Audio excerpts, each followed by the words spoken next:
what was your first impression of the idea? 15,500 kilometers across 7 African countries, all the way to Brazil, on electric bicycle, day and night. What was your reaction? Definitely the first thought that came to mind was, this has to be the craziest thing I've heard about. I'm pretty sure you had the same reaction as well. Yeah. So actually, it was very, very crazy. My first reaction was, No, I'm not this doing is actually no. I was telling you this yesterday, Bay, about that there's a fine line between being very creative and being very crazy.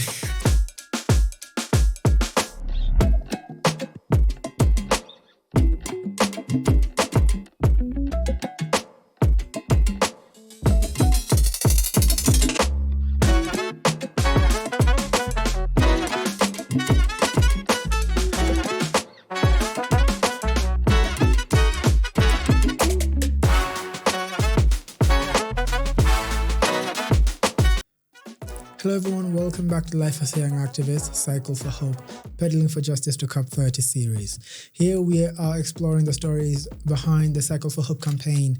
This is an initiative, a ride, a 15,500 kilometer ride from Nairobi, Kenya, all the way to Brazil for COP30. It's an initiative that's taken by 4 riders who will be riding across African countries, documenting real climate stories from which they will make a statement and present at COP30.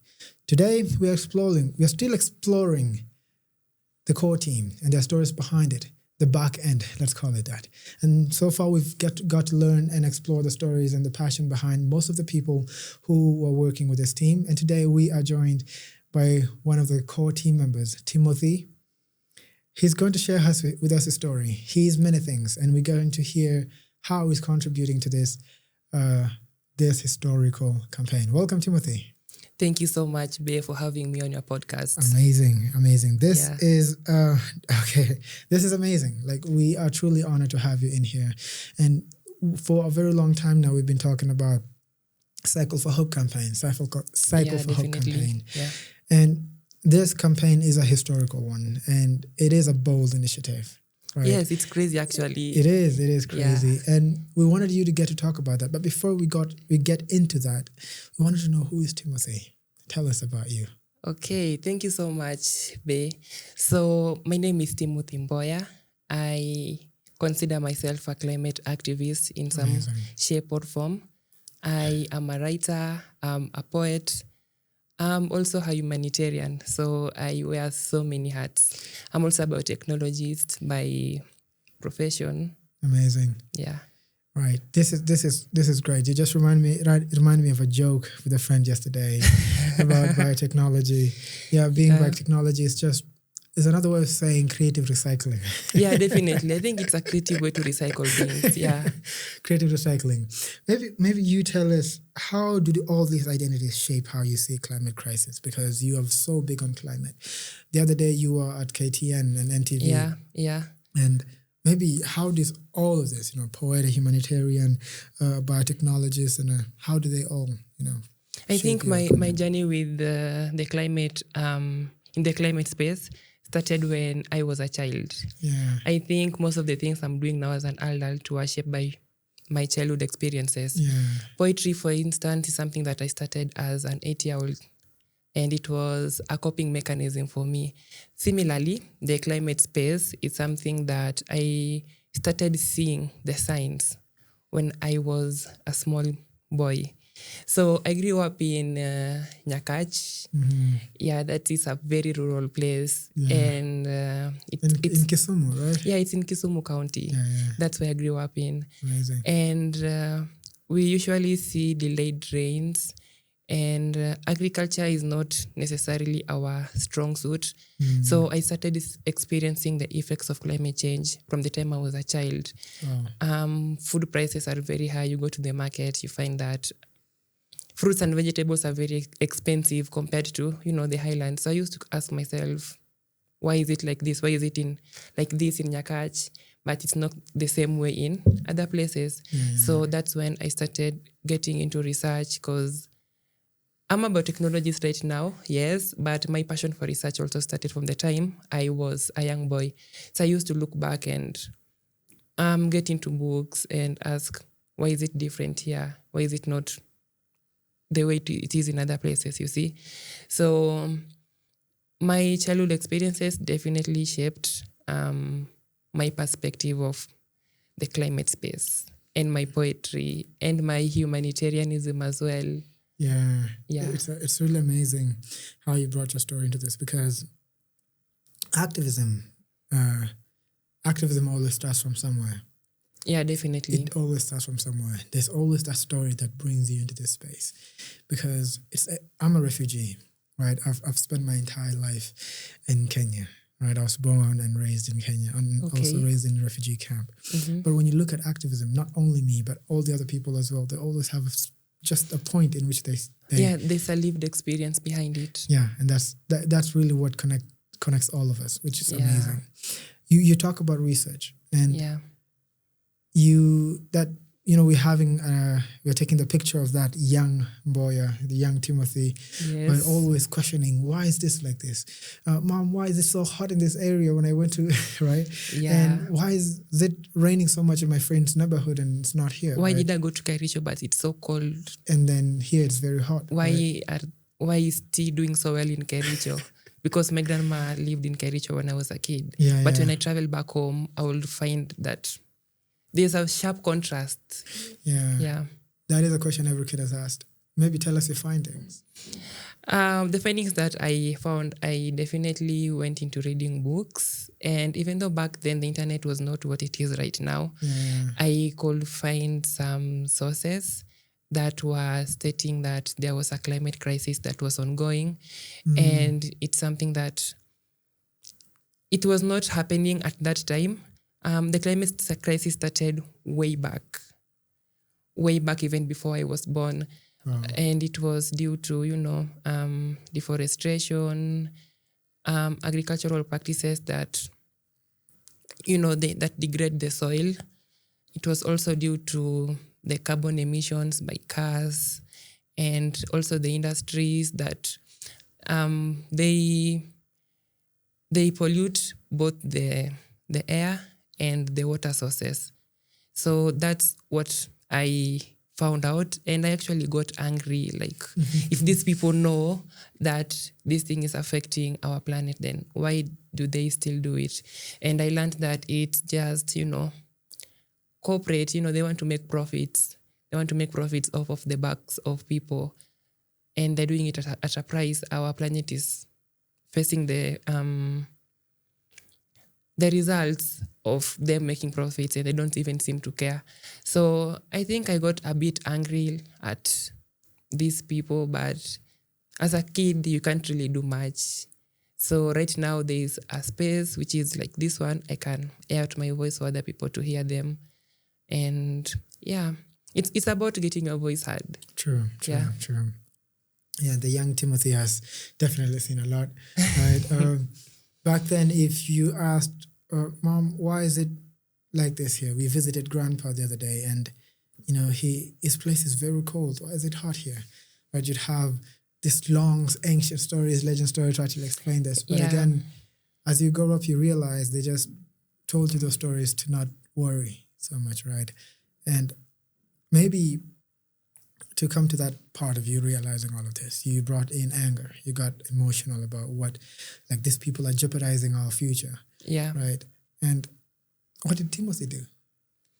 Okay, so young Timothy could not do much except gather as much research as possible and to talk to, your friends or your colleagues at work and tell them, this is what is going on in our planet and how can we fix this?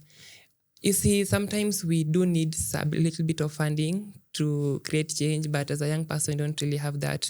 So basically what I did is, spread the message to my friends and the people that I was close with. Yeah, and tell them this is what's going on.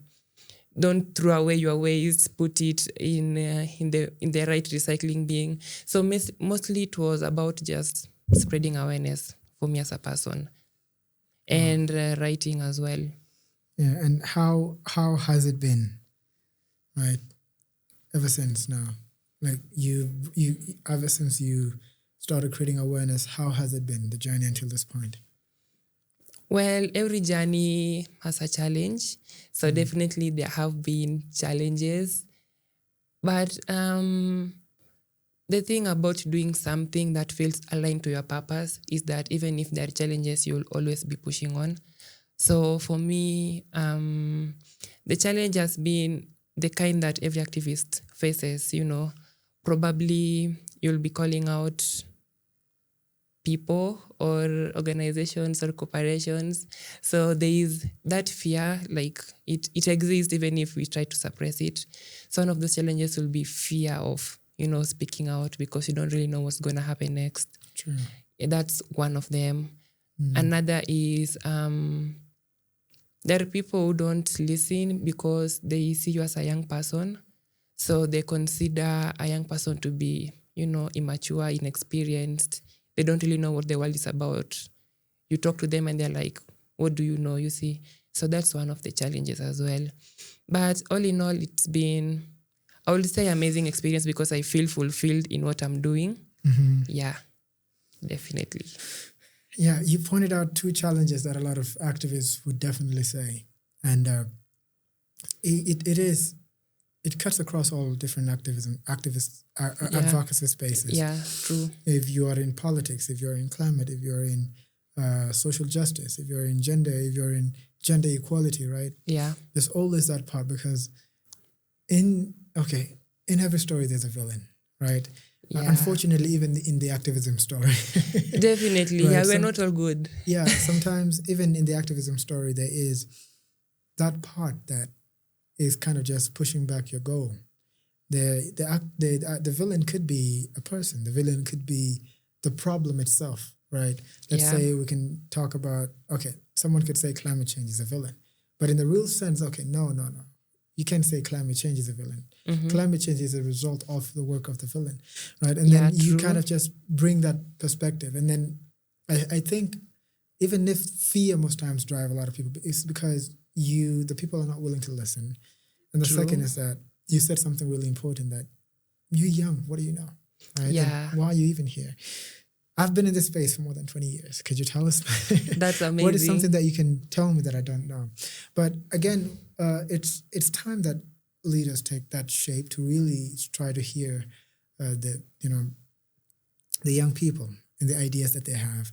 I had Jogs, one of your teammates. He was here a while back, and he talked about something really important. He asked the world to listen, right? And again, he said, the young people, they care for climate, they care for this planet even more than you do, right? So it is something really important that you brought that up. But what do you think activists could do now?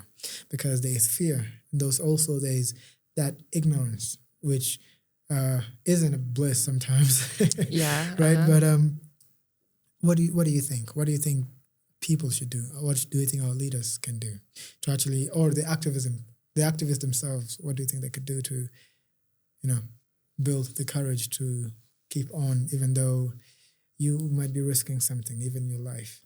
I think the most important part of a journey is the beginning of it. Amazing. Yeah. I think that for me, the reason why I'm still in this space is because that seed of activism was planted when I was still a child. 8 years old. Yeah, 8 years old. So I think that every activist needs to go back to why they started doing this in the first place. True. Because it answers most of your questions on days when you want to give up. And for me, one of the reasons I got into this space is because I want a future where my kids and my grandkids and the kids after my grandkids, they have a place where they can live healthily. They don't have to, worry about cancer. They don't have to worry about other diseases that are a result of climate change. Yeah. So what I would advise most activists to do is, go back to the why you started this journey and make sure that whatever you are doing it's purposeful and it is aligned to why you started this journey. Because I see a lot of people pivoting. I've seen some people who they began this journey strongly and they had good intentions, but over time they've been, paid off. So you see they lost their way because they thought money was better. So I think that in order to have integrity in this space, you have to know why you started this journey in the first place. So be true to yourself, and represent your community in the best way possible. Yeah. Yeah, you've brought something really important, and this has been, again, I'm going to say it again. Most of the guests that from your team, of course, for the Cycle for Hope campaign, most of them would say, just start, right? Yeah, definitely. Exactly. It's a step of faith. Actually, the project we're working on is Cycle for Hope, and hope is the substance faith is made of. So amazing. Yeah, so you have to take this step of faith. You have to be like, I don't know how I'm going to do this, but I'm going to do it regardless. Yeah, doing it anyway. Everything is going to align in the way I want it to. Yeah, it's good. And also you pointed out that you should always remember why you started this. Yeah, remember the why you came into this space. Don't lose yourself. And I think that every activist has a different journey. I mean, we may seem like we are doing the same thing, but I think we are on everybody has a different path, and we are doing activism in a different way. Everybody is unique. True. Yeah, and you need to stick to your uniqueness. Don't copy somebody else. I mean, you can be inspired by someone, but don't be like them. You just be true to yourself. True. Yeah. It's amazing. Mr. Jokes, also your team member, said the same thing. He said ideas are cheap, right? You can't, the idea that you have right now, it's so cool. It's so novel to you. You know, it's revolutionary. It's groundbreaking, True. right? But if you don't act on it as soon as possible, there are a million other people who have the same idea, but they also just lack the courage to step out. Yeah. Right. And it's the same thing you're saying here, which is really important. And again, in your previous response, you talked about community, you know, showing up and doing that for the community. How important is community in activism, especially for the activist? I think that community gives us a sense of identity. I think we were having this conversation yesterday about religion, so I can use that analogy right here as well. I think that if a Christian I'm a Christian, so if a Christian runs into another Christian, I'll definitely know your values, and I'll know what you prescribe to. I'll know that you are of service and kindness. You are like Christ. So I think that even in the activism space, community gives us a sense of belonging and a sense of identity. So I know you're an activist, right? So I definitely, I might not know you as a person, but you already have that idea of you want to bring positive change. No matter the obstacles, we are going to fight through it. Sure. So I think in the activism space, community gives us identity, and sometimes it encourages us to keep going even when we feel like giving up. Yeah, that's how I would put it. Yeah. Yeah, for sure. It is really nice. You said something about, you brought the religion analogy, and also you talked about how, just the familiarity, right? If I might not know who you are, but from how you identify yourself, I can most definitely know that we have some similarities. Experiences. We've got some things in common. Yeah. Maybe you are advocating for climate. Someone else is advocating for refugees. Someone else is doing, on better ways to finance other youth-led projects, right? It's kind of, if you see those different things, even if you are from totally different spaces, you can most definitely say you relate to some point. Yeah, true. It is. I'm just going to ask you another question about community. Do you think an activist can thrive without the community? For example, you're doing it, but without them, can you thrive? You know the vision, and you think it could actually help them, but without them, can you thrive? That's a very interesting question, because most activists, they don't necessarily do what they do for themselves. They have the vision that I'm doing this because I think this group of people might benefit from it, or future generations might benefit from it. Obviously. So you've asked about whether an activist can do that without the community. And I think It might be a bit difficult because that's very interesting because there's two ways. There's two ways to look at there's it. two sides to look at. There's two ways to look at it. Definitely, I think that an activist thrives when the community supports him or her, but they don't necessarily need that community because they can do it anyway. They can find another community elsewhere that's going to support them. But definitely they need the community aspect because you're not doing this for yourself. You're doing it for those people. I was in the Red Cross when I was in university, right? And we used to visit children's homes, you see, different ones. We used to visit them. And you see, in a sense, that is a community. So if the children's home did not allow us to visit them, then how could I have expressed my humanitarian nature right there? How could I be kind to them? Yeah. So that's why I'm saying there's two ways to look at it. In a sense, you do want the community to accept you and to support you and applaud you for what you're doing, but that's not always the reality because there are activists whom the community they're even trying to help is fighting against them because they are blinded. I think everybody wakes up at different times and sometimes our community has not woken up to the realities that we are facing. Yet. They haven't woken up yet. And now during this period when they're still asleep, it's very difficult to go on and do your thing. But an activist does need a community, they work better that way, but they don't necessarily have to be there. They can always find other people who can help them.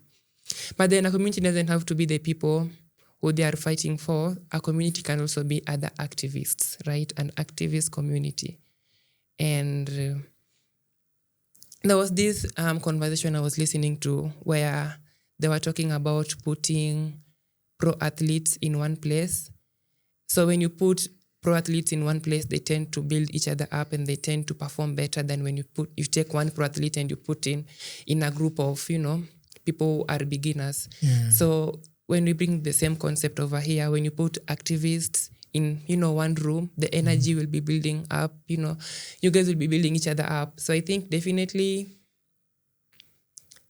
our community works great for an activist, but they don't really have to. They just have to be strong enough to fight. Yeah. Yeah. I remember a story. It's really good that you brought that up. The community being the source, that fuels your passion, that fuels your activism. Yeah, they fuel the fire that you started. Exactly. They can help you with that. I remember a story of a guy who, it is a religious story, right? So there was a guy, a guy who does fellowships, right? He was with a community. Okay. Right, or friends, right? And they do things together until one time he chose to just isolate himself a little. And when he did, a lot of things started happening. One of the guys or one of the leaders of their team just visited him. And when he visited, he sat with him, right? Was welcomed, and they sat by the fire. As they were watching, he took one of the woods that were burning in the fire and put it aside. The guy watched. And when he watched the wood, the fire just turning cold. And after a short while, the visitor or the chairman or the leader of the group just picked it up again and put it in the fire. And it started burning again. Yeah. They were just silent. There was no words exchanged or anything. It was just silent, and that activity done, the small act. Afterwards, the leader got up and said, thank you for having me. I have to head out now. And as he was escorting him, I said, I've heard you. Yeah. I'll definitely come back to the team. Yeah, the message had been sent and received successfully. Exactly. So it is really important, and community is something really beautiful if you think of it. If you are fighting for something your community doesn't believe in, imagine just walking into, just let's pick this narrative, right? Yeah. You're going to a community. They have a river. The river, and their activities are actually polluting the river. And the river is kind of a source of all the things that they do. The water they drink, They use for cleaning and washing. They use it for everything, right? And then you come back. Maybe you went out somewhere and learned that this is actually affecting us, and you come back. You say, hey, we need to change whatever we're doing. Yeah. Right? And they will tell you what else, how can we change? This has been the way of life for a very long time, right? We have slums right now. If you go to the people who are living in the slums, you can't just tell them, hey, change, like you have to get rid of these activities. They're actually, they're ruining you, right? I mean, why are you wondering kids are getting this waterborne diseases every now and then, right? And it's becoming even fatal for them. Why do you think this is it? You need to stop doing this, but what else can we do? So if you provide a solution, but they have not seen the practicality of it, they don't even know it, it's very hard sometimes to sell your vision. Let me use the word sell for now, because for them to actually really get into it, it's more of just them buying. I think the word will be pitching. Pitching. Kinda. Pitching, it doesn't really fit though. Let's stick with the sell for now, because I think, pitching works. Yeah, because you're pitching your idea, this is why I'm doing this. Yeah, and pitching also does really good, because you're presenting, when you talk about why, there's a huge why in the pitching, right? And then there's always kind of like the projected outcome. Yeah. So that is really good for pitching. Let's go with pitching. Yeah, definitely. So if you pitch your idea to them, and it is very hard sometimes for them to actually really buy into it. And I think that could be the hardest thing for an activist, because if you are trying to tell your community to stop something, or to try to tell them this has been. But again, it is rare cases, because we have indigenous knowledge, right? Indigenous knowledge is something that kind of a lot of people know, that explains a lot of things that are happening. Yeah. But if we have a gap from that point, and there is no connection to any to the reasons, there isn't any connection that explains whatever is happening, it could be hard, right? So when you brought in the community aspect, is convincing, or kind of just telling your community we need to do this, or you're doing this for them, sometimes comes a little bit. And you also have to tell them the why. People can't buy into the idea, to any idea, whatever place you are in. They can't buy into your product if they don't know why you are doing it. So you have to tell them, this is why I'm doing it. There's a climate crisis. The rains are coming in late. This is why I'm doing it. And you have to make it relatable to them as well. Yeah. That is it. Yeah. You have to... Relatability. Yeah, it's very, very important. And cultural sensitivity as well. Wow. It is really great that you brought that up. Yeah. So let's move on to the next. When you talk about relatability, there's always the aspect of, because we need to educate the community sometimes, right? It's not that most of them don't know why these things are happening. A lot of people by now in the African countries know what climate change is. Yeah. Right? And that knowledge has been there, and has been growing for the past few years. What do you think? What type of education should we explore, or should we channel into the communities for better ways of them, in teaching them better ways on how to conserve the environment, and how to also kind of just plant your vision, seed your vision into them? Because they most definitely have the same vision, but how do you shape it in a way that they keep it going? Because it might take a long time. What is the importance of education in that perspective? And you mentioned relatability. How so can we make that happen? Oh, that's a good question. First of all, I think that we need to be able to teach them in their local language. Yeah, in their dialect, because when we go there and we start speaking in English or Swahili, there is that barrier. They're like, he's not one of us. He has been sent here by somebody else. But the moment you start speaking in their local language, definitely they'll be relatable. So the point I'm trying to drive into is we need to be... if you're going to the local communities to educate them, let's use their local language. Yeah, that is the first thing. Secondly, we probably want to incorporate the solutions that they already have, because some of these communities have actually found ways to adapt to the climate crisis. Yes. So we probably want to learn from them as well. I always believe that when you go to a place, I'm not the one with all the information. They also have information to give. So I teach them and they teach me, and we find a common ground. So if they have solutions that they're already, working on, we can collaborate to probably modernize them and make them better, or just learn from each other on how to do that.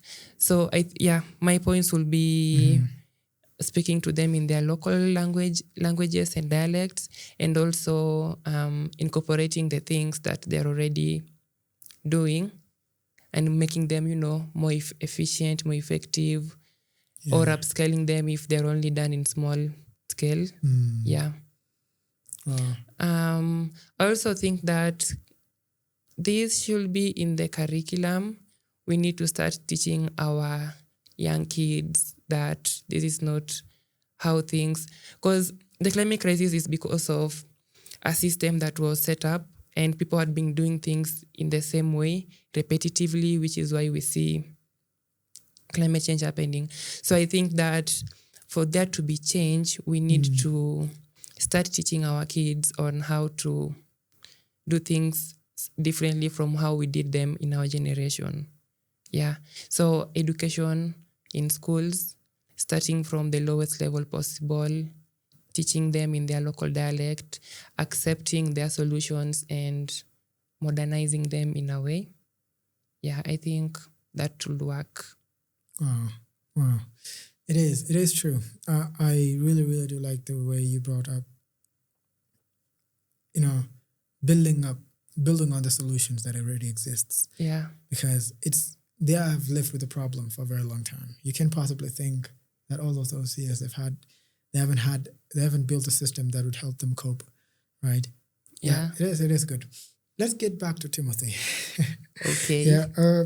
You mentioned you have a lot of art. You wear a lot of hats, and one of the silent sides of you is your artistic side. Yeah, definitely.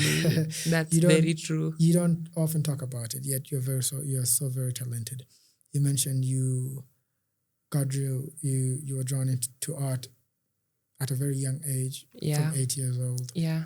And you do poetry. You said, it's something that helps you express yourself. Yeah. Maybe you could talk to us about it. Like, have you written anything, just anything, be it a poem, an image, or a line, right, that you feel truly captures the spirit of this journey, especially in your climate movement?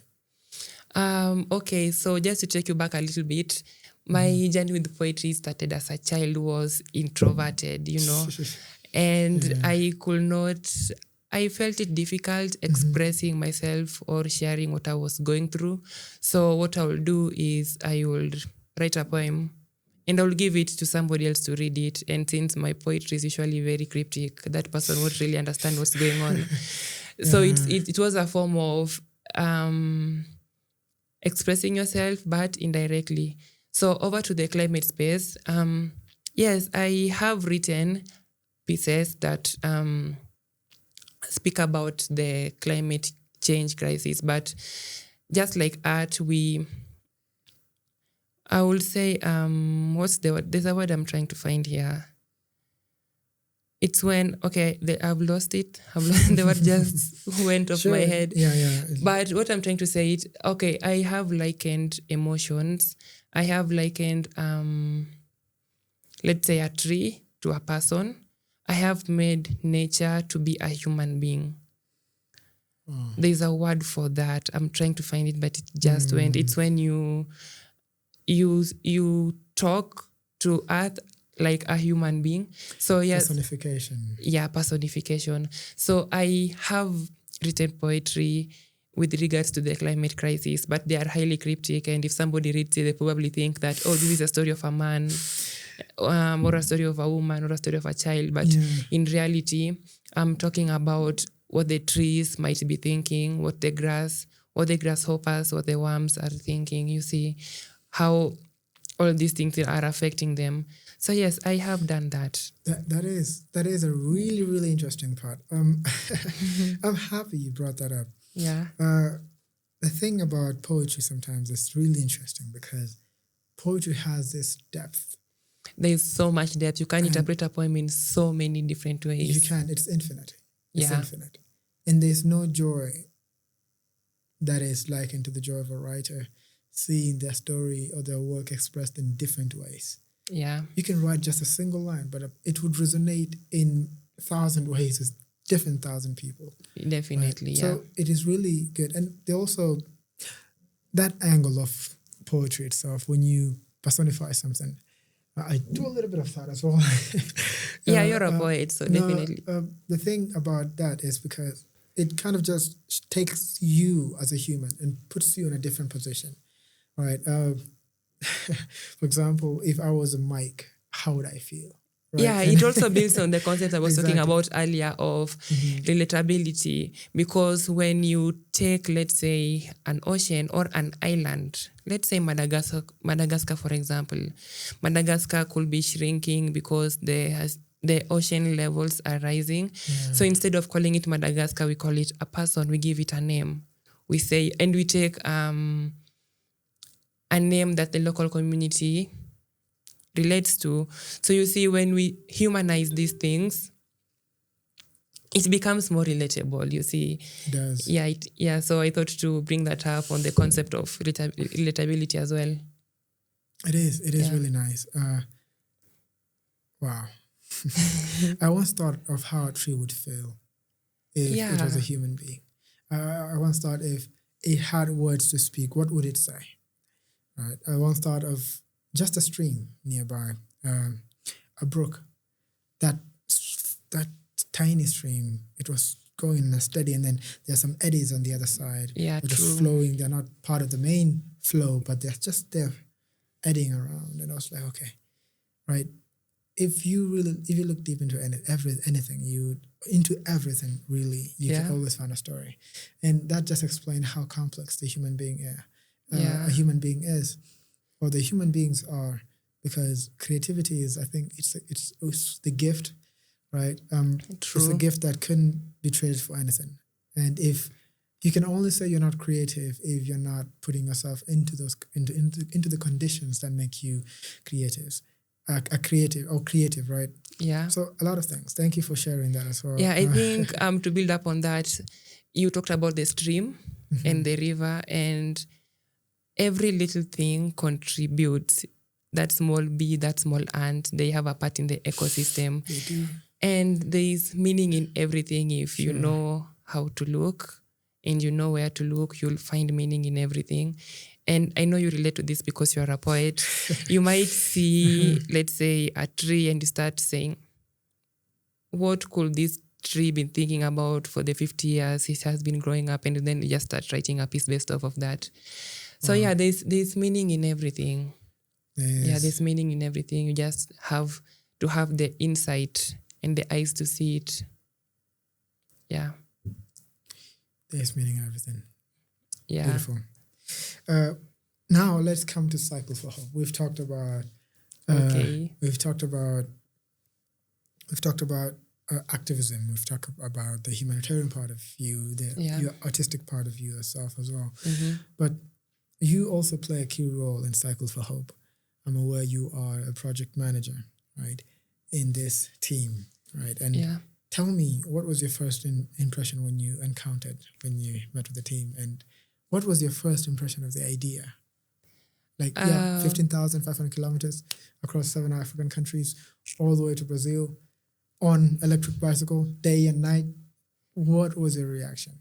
Definitely the first thought that came to mind was, this has to be the craziest thing I've heard about. I'm pretty sure you had the same reaction as well. Yeah. So actually, it was very, very crazy. My first reaction was, no, I'm not this doing is this. actually no. I was telling you this yesterday, Bay, about that there's a fine line between being very creative and being crazy. So craziness is something I'm used to. Yeah. So right now, definitely Cycle for Hope feels like home for me. But at the beginning of it, it was very crazy because I had so many questions. How are we even going to implement this? Are people going to believe in us? Are we going to get sponsors? Are we going to get partners? Are they going to think that we're just a bunch of youths looking for fame? You see, it raised so many questions. I had so many, and just like the name suggests it's Cycle for Hope. And hope and faith go hand in hand. So how I got into this is I just decided to take the step of faith. I said, okay, the concept is fine. It's fire. I want to do this. I don't know how I'm going to do it, but I'm going to do it. I'm going to take every step. So I'm a Christian. And if it will be okay to mention, when you look at Abraham, when God called Abraham, God told him, go to a land that I'm going to show you. So Abraham was like, where is this land? You're going to have a kid, you're going to have a son, but how old is he? So I picture Abraham taking one step and then waiting for God to tell him the next step. And then he takes this step number 2, and then he waits for step number 3. So for me, getting into Cycle for Hope was like that. It was a step of faith. Yeah, I was like, okay, let's figure this out first. When we get this done with, we figure out the next step, like that, baby steps. And I'm glad that I made that decision. And if you haven't noticed, I've actually lit up the moment you mentioned Cycle for Hope because it feels like something that I'm very passionate about. It's home for me. It's what I'm doing full time right now. I'm excited I got into it actually. Yeah. You are doing incredible work with Thank you so much. Thank you. And talking to Right. trying to really get the support going. The flag off is in a few days and 31st of July, and we're trying to get everything ready, We want it to be as good as it can be. We want to do our best. Yeah. What do you think of the riders when you met them? The riders. Ashu, Feli, I think there are a bunch of crazy people. A bunch of crazy people. I think there are a bunch of crazy people, and I'm also a crazy person, so crazy people go hand in hand. Crazy all the way. Definitely.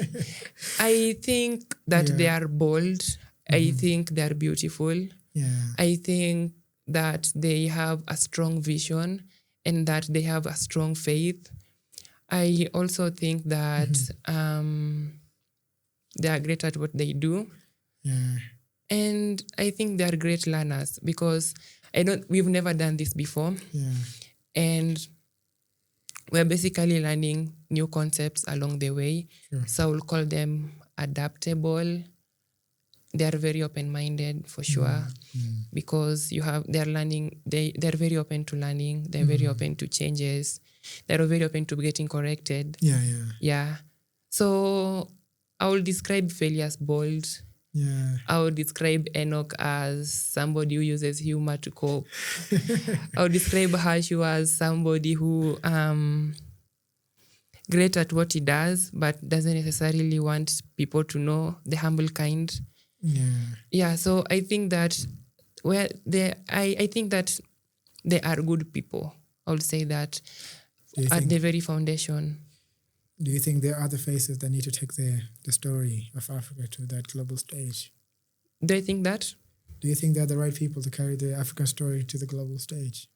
Yeah, I do think they're the right people. And I don't know if it will be safe to say they are the only people who will do that.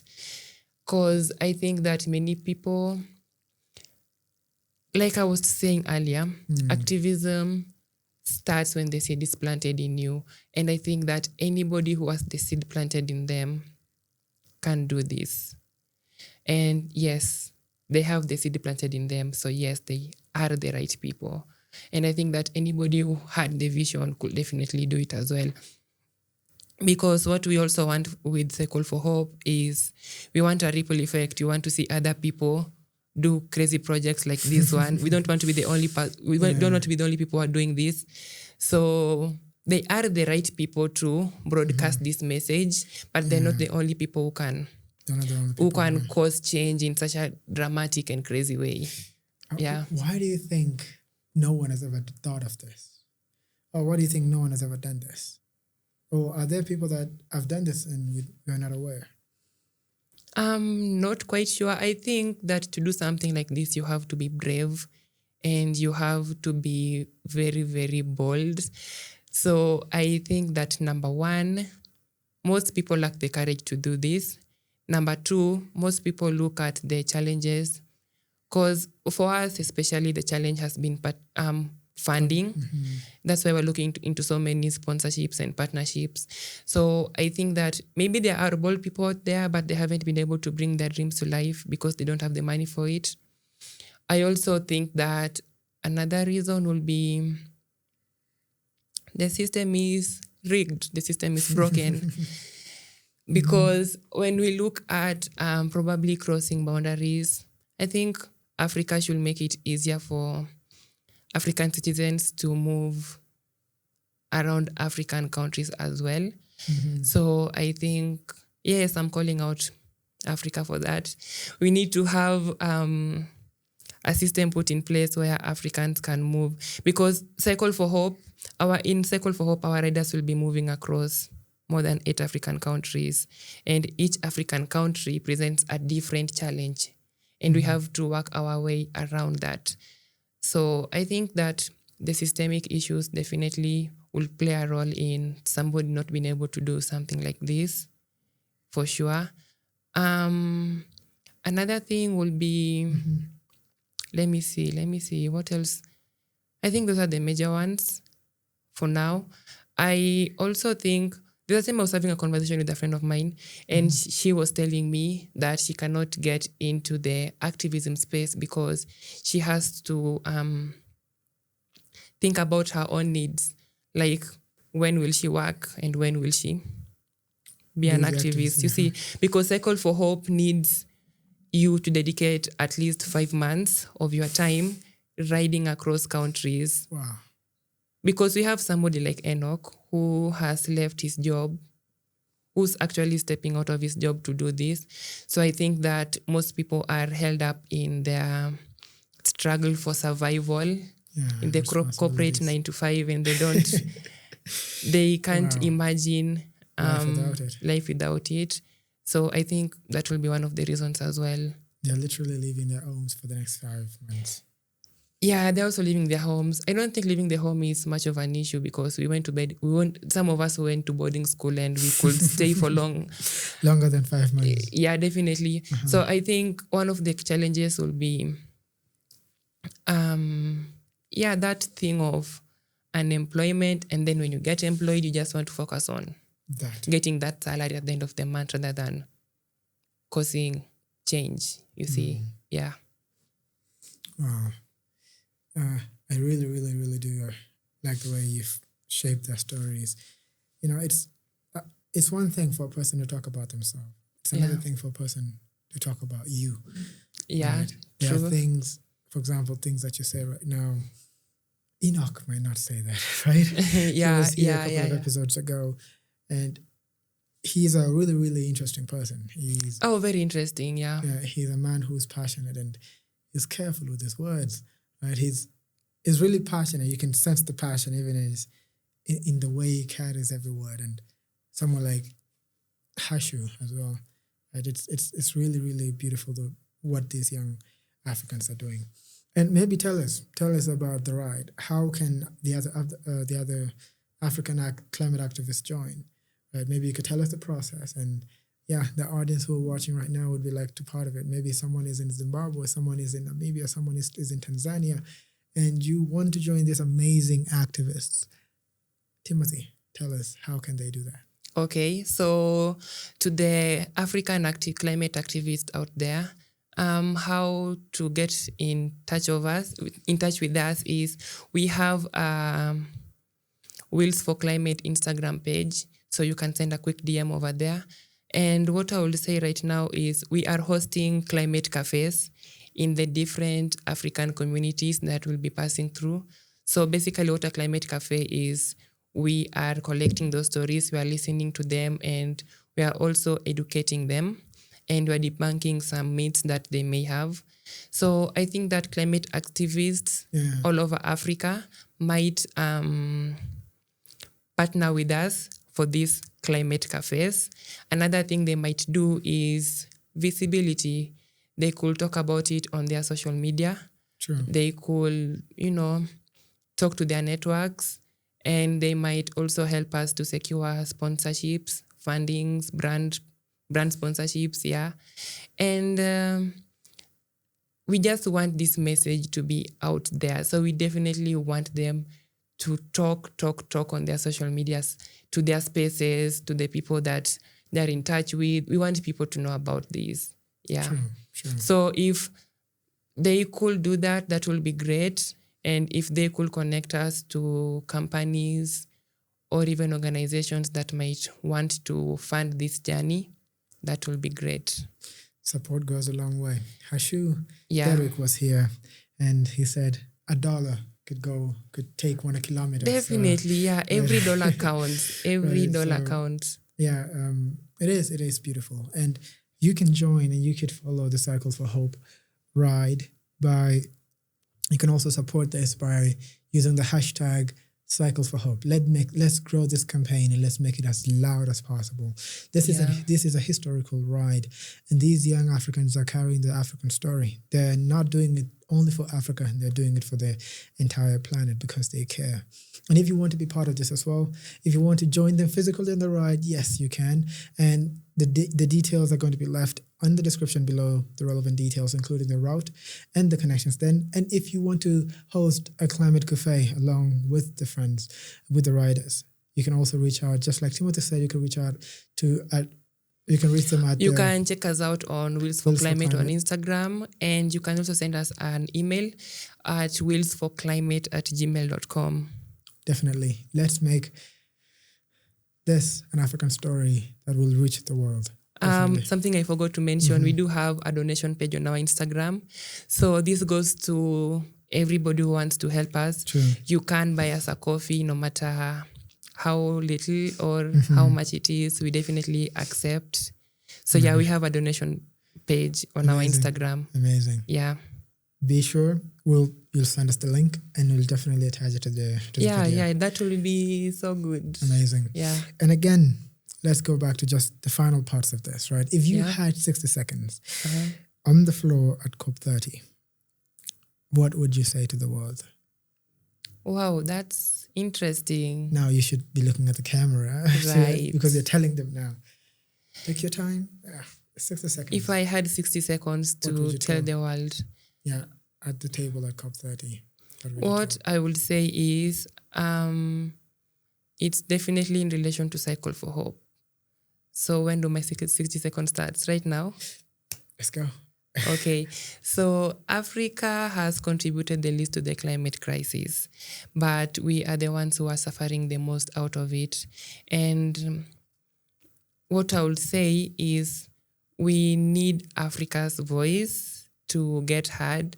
And I think that change starts with everyone, and it starts with probably you putting your plastic trash in the right trash can. So change starts with you. Make sure that you are doing the right thing. Make sure that you have integrity. Make sure that you have the right intentions when doing things. And be kind. For sure, your kindness is needed. I think that will be it. Yeah. Amazing. And what kind of legacy do you hope to leave? You as a writer and as a climate worker. Right. The kind of legacy that I want to be known as somebody who helped as many people as possible. I always see so many leaders in positions of power, and they use their positions to, make other people feel unheard. They use this to manipulate them. They use this to run social experiments. But what I want the world to see me as, I want to be seen as somebody who was put in a position of power and was able to uplift other people as well. Beautiful. And the world will know my name, definitely. Timothy Mboya. Timothy Mboya, yes. Poet, biotechnologist. Oh, the creative recycler. Yeah, definitely. And the climate worker, the humanitarian as well. Yeah. Yes, you've told us a lot, and your activism story is really interesting. It is Definitely, really interesting. yeah. From the 8-year-old now to someone who's managing a cycle to Brazil. It's a crazy journey, yes. Maybe who do you look up to, right? Definitely the person I look up to will be Candace Owens. Wow. I have learned so much from Candace Owens. I love that she's bold, that she's very enthusiastic. True. I love that she's not fearful. I was talking about fear earlier. Amazing. And it's because I admire the fact that Candace Owens doesn't seem to have fear. And that's why I would like to send a shout out to her. So Candace Owens, in case you're watching, this is a shout out to you because I love that you know what you're doing and keep doing you. We are praying for you. And yeah, I'm learning a lot and I definitely would want to be like you. Amazing. Yeah. Thank you. Yeah. Amazing. This is beautiful. We always have someone to look up to. And definitely Candace Owens is one person to look up to. Definitely. She has an interesting story and she has an interesting journey and how she presents the truth and the fact and also advocating. Yeah. She's one hell of an activist. Definitely. Right? And I love that she stands by her principles. By her ideals. Yeah, definitely. She doesn't change because the world is telling her to change. And she doesn't, take a step back. If something is going to come up, if you're going to sue her, she's going to be like, yes, that's what I wanted. You've just made my morning. So shout out to her second time. That is savage. Yeah. Thank you for bringing that. And also I know a lot of people are looking up to her as well. Yeah. Thank you very much for joining us, Timothy. This has been an amazing session. I've learned a lot from you, and I can see why this team came together. I can see why the core team and the riders from the Cycle for Hope, how you guys came together. There's just something about you that connects you all. Yeah, and again, it is really interesting because we've heard the same from Timothy as well. Just starting. Beginning is the hardest thing, but if you just do, it definitely works out. We've heard that from Felicitas, Enoch, Hashu, Derek, Derek, and we have Jogs as well, right? And the other Mary and Brenda, they told us this stuff. Yeah. Right? So it is really interesting because it just cuts through. And I think you've heard it from them. What the journey is right now, we won't really know if we'll make the 15,500 kilometers across Africa, but we'll figure it out. Let's just flag off and see how it goes. Right? Actually, we do have the faith that we're going to make it. Amazing. Yeah, so we know we're going to make it to Brazil.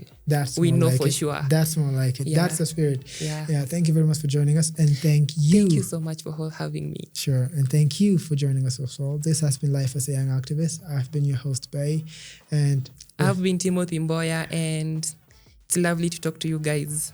Definitely reach him on social media, and also you can find him.